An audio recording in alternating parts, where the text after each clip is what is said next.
Now let's go to Ashley.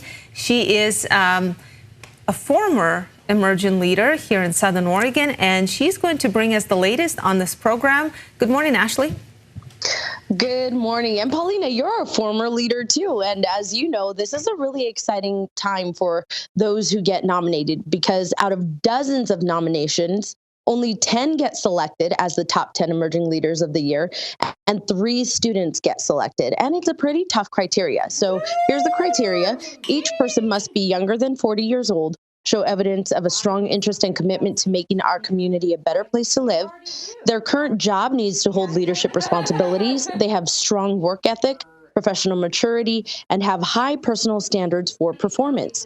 Once these leaders accept their nomination, they agree to fundraise for a local charity. This year's group has decided to raise money to expand 71.5 Ministries VOTEC program in Medford, as well as raising money to build a youth and VOTEC center in Grants Pass. Nick Palmasino is an emerging leader. He gave us his thoughts on what defines a leader. You know, I think a leader makes people around them better. I kind of live by a quote that's we love and care for each other, which a leader told me when I was growing up. And I think you have to love and care for them, and then they follow and they trust you. And it's kind of sharing those things. The fundraiser is a competition, and the leader who raises the most money, both the student leader and the top 10 emerging leader, they get named top emerging leader of the year. So that's a pretty cool victory there. And there's a website where you can go to, you can check out all of the leaders, and they'll have a list there, and then you can show your support for them. We'll have a link under our website. That's theDove.us. Back to you guys. Thank you, Ashley. Now, you, as you mentioned, and we were both leaders in years past.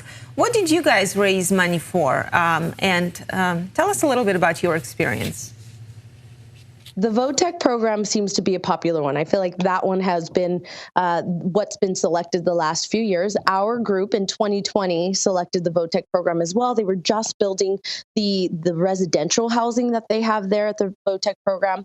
And so we would encourage you to go to 71.5 Ministries website to learn more about that, because we don't have time to explain all of that. But it was hard being in 2020 because of the pandemic. So ours got paused for a little bit, and then we came back and continued to raise money. And then we had a small, intimate award ceremony. But it's quite the experience. It gets you out of your comfort zone, asking for money, especially working for a nonprofit, trying to raise money for another nonprofit. It just really, you had to put your heart into it and remember that the cause is for these children and giving them a better future. So it was a great experience, a great stretching and learning experience. Yeah, great. And you did a wonderful job. So thank you for your contribution, and congratulations to all the leaders. There were, I understand, almost 90 nominations from the community, and out of those, the committee chose 10, and then 3 student leaders. And they've already, all of them are very accomplished individuals working in this community to better it. And I was there at the event yesterday, and so many of them said how they just want to give back, because some of them came from disadvantaged youth situation when they were younger, or they may be in recovery, or they just love kids and love the youth program. So they all have just such wonderful hearts and wanting to help and wanting to give back. And now they're going to be raising money for Youth 71.5 and for the projects there. So good job, congratulations. And if in the next 6 weeks you hear from one of them, give. You know, it's a great organization. We've been helping Bud and all of them for many years, and we can definitely say the impact is great. So you and Ashley have emerged.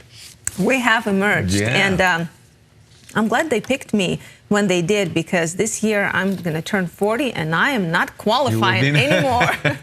Did you have a great experience doing it? I did. You know, it was good. Like Ashley said, it was a little different for us because we are part of a nonprofit. And when you are in the nonprofit world and you already have to raise money for your organization, and then you go out and then you raise money for another one. So it was a little challenging, but I was just blown away by the community and the generosity. And, you know, we say it here on the Dove a lot. Every dollar makes a difference. Yes. And people gave whatever they could, and we were able to raise money for the program to help young kids study some disciplines. And so it was a great experience. So support them, support so many other ministries in our area.